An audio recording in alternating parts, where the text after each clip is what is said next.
Hello everyone, it's Shinto Bean here playing some more Warhammer combat cards. The other day I was looking through my collection and I had the idea to talk about the cards in my collection based on traits. It's something that I'd thought of doing when they first released the card filter, but I never actually got around to it. Now in the past I've done a couple videos where I talked about all of the traits in a single video, but for this one I'd like to look at the traits one by one and just talk about what I think of the cards that I have with that trait. And it's, of course, much easier to do that with this card filter. So I'm just going to start at the top with Barrage.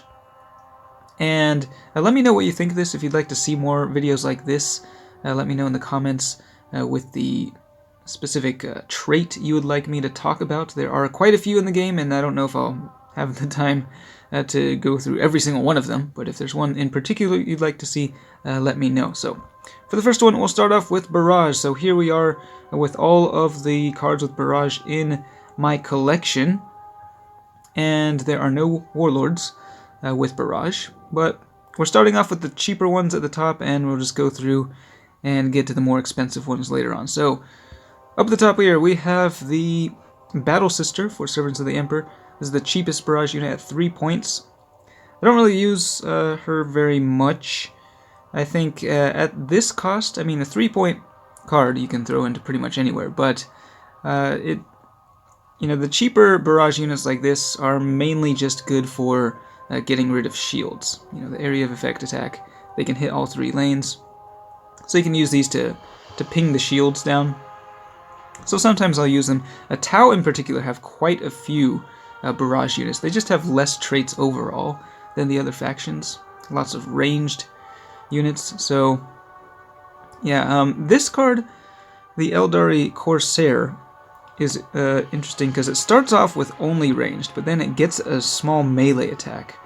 And I actually like using the ranged only units with the Avatar, but because it has a melee attack, it doesn't really work well with the Avatar, so I don't really like this guy very much. Moving on down the line, we've got this guy. This is a newer orc card, the Burnaboy. For 8 points, he actually does quite a bit of damage. I haven't really used him yet because he is kind of at a lower level. We've got the Necron Immortal. It's another one that I don't really use that much. I mean, it does decent damage though. This is one that I do use with the Avatar. It's not super strong, but I mean, it's a decent one, just because of its low cost. This guy, now there are a number of cards that have been buffed numerous times over the months, and I think this is one of them. I've seen this guy get his stats increased on several balance passes, and I think that's just because nobody uses him. I don't know if anyone uses it. I personally do not use him, but he does deal a fair bit of damage for his cost. The Psychic debuff, not really very useful though. Now this guy, for the Space Marines, the Blood Angels Terminator with this Cyclone Missile Launcher, this is probably, yeah, this is a really strong card actually, and this is another one that used to be very weak, but they buffed him a number of times, and now his damage output is very good for his cost. Definitely combos really well with Tolmaron. This guy actually has the highest damage output, I think, for his cost out of possibly any ranged unit in the game at 12 points. And he was actually weaker when he started out, but he also got buffed. So yeah, the Luda, 53 range damage for 12 points. That's pretty crazy. He has a little bit less health, so he's kind of more of a glass cannon. I haven't actually really used him, but I think he would actually work well with Badruk. For the Tyranids, we have 2 Barrage units here. The Hive Guard, I don't really like this one so much. It only has a ranged attack, and it doesn't actually deal that much damage. I think the Biovore, despite its derpy looks, is the better option, having that melee attack and more damage output. And then, yeah, the Orcs have some pretty high damage ones. This is a really old card. It was in the game when the game first came out. It's another one that I don't really like the look of the model, but I have used it with Badruk over, the course of my career. It does a pretty good amount of damage for its cost. This is a kind of a limited edition. I'm not sure if this guy is actually in the general pool yet or not, but yeah, try again. Bragg, he does deal... He has very good stats for his cost. Look at the amount of health he has for 15 points. It, like, kind of blows everything else out of the water. Like, compare that to the mech gun, which is at level 11. It has less than 100 health. You know, this guy. I mean, he doesn't deal quite as much damage, but he does also have a decent melee attack as well. So, good card. Aggressor, this guy also has gotten buffed several times, so he does a lot more damage than he used to. Works well with Tolmaron. Pretty decent barrage unit there. This guy, on the other hand, the Space Wolves Aggressor, has a higher melee attack but lower range damage, and I don't really like these cards that kind of split their attack types, especially on something with Barrage. You know, with Barrage, the most important thing is that it has a high ranged attack. The high melee attack doesn't really help it out so much, so I don't really use this guy. The Centurion Devastator. This guy used to be quite strong, but they nerfed him pretty badly, and now he is actually kind of one of the least cost-effective cards, I think. 25 points, and he only does 42 damage. And I mean, despite his bulky size, he only has 128 health, and this is at level 9. So, I don't know why they have treated this guy so poorly, but I mean, there are definitely cards that are much better than him now. Chaos, don't have too many barrage units, so this is one of them, the Obliterator. It got a slight boost, I think, to its damage recently. This thing is another one that used to be weaker and got buffed, so it does quite a bit more damage than it used to. I don't think I really use it very much, but it does have good stats. Broadside Battlesuit, this is another one that was pretty overpowered way back in the day when the game first came out. The Tau were extremely strong then, but this one, I think it got nerfed.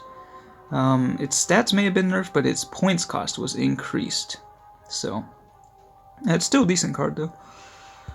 This is another one, Junith. She used to have a shield for her trait, actually, but it was switched to Barrage, but again, pretty low ranged damage output for the cost, and she buffs the melee when she readies, so it's kind of a weird mix of characteristics that doesn't really make her a very popular option, I think.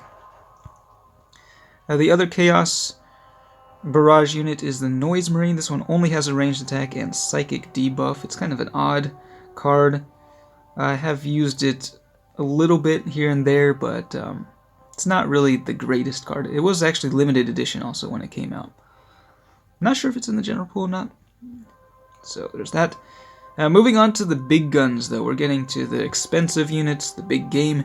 The Sunshark Bomber is a pretty powerful one. It starts off with very little health, but the damage upgrades, so it deals a lot of damage at first. But once it starts getting the health upgrades, it becomes much more durable, and of course it's very strong with, most of the Tau Warlords. The Basilisk, this is one of my personal favorites. I really like the tanks. This thing just deals insane amounts of damage. Again, at the lower levels, it does have a very little health, but it gets pretty strong up here. And I do like using it with Commissar Yarrick. The Doomsday Arc, this was another one that was kind of limited edition, I think, when it first came out, so I didn't get it till relatively recently, thus the lower level. It's still on the weak side for me, but you can see here at level 5 it gets a pretty significant boost to its range damage. And I think this one would work well with the Psychomancer, should you want to go for a ranged build. The Squig Buggy. Now this is a pretty fearsome card, and very popular with Captain Badrock, of course. With the Barrage, it's very strong. And these buggies, I mean, they have pretty much everything. High health, high initiative, high damage, and they're pretty expensive. But the Squig Buggy actually... Just a little trivia, it used to have Taunt when it first came out, so it was much worse with the Taunt trait, as you can imagine. But once it got Barrage, it was suddenly, like, really strong. And it's still, I think, used quite a bit with Badrock. It also works well with Snickrot as well. And the Barracuda, we're getting to the really big stuff now. Barracuda is a very fun one. This one, when it first came out, it was in a campaign. and I think you could get enough copies to level it up several times. They've done this a couple times with these legendaries, but yeah, definitely a very strong card that works very nicely with Darkstrider and Commander Shadowsun. So yeah, very good card there. High initiative, of course, because it's a flyer. And then the Transcendent, if you watched my last video, yeah, this is probably the strongest card in my collection. Just insane amounts of damage, both ranged and melee. This one also actually used to have Taunt way back in the day, so it used to be a pretty terrible card, but once it got Barrage, suddenly it was incredibly good. So it is very expensive, so kind of hard to, well, I mean, if you put it into your deck, you're not going to have room for a lot of other stuff, but it is a very fun card to use. And then finally, we have the Gorkanaut. I really want to like this card, I want to use it, but it just does not want to get leveled up. It's really hard to get copies of it for some reason. So, yeah, if I can get it to level 5, I will definitely be using it with Badruk and Snickrot, I think, just for fun. But at the moment, it is not very good. I mean, very low, very much not cost-effective, you know, compared to the Squig Buggy, especially. For 85 points, it's a very expensive card. So that is all the Barrage units in my collection. Now there are actually, I think, a couple more in the game that I do not have, and 2 of them were actually released pretty recently. There's a Space Marine aircraft. I can't remember the name, but it's a pretty expensive flyer with Barrage, and that one does seem pretty strong, but you did have to purchase it with actual money, and so I didn't purchase it. And there's also, I think just very recently, for the Eldari, the Harlequin Void Weaver, I believe it's called, another aircraft with Barrage, but another sort of pay-to-win card that you had to purchase. So I don't have either of those two, but they are pretty strong cards. So that's all the Barrage units, as far as I know. Definitely a very strong trait, very fun one to use, very useful. So that's it for this video. Again, if there are any other traits you want me to talk about, let me know in the comments. Thanks for watching, and I will see you next time.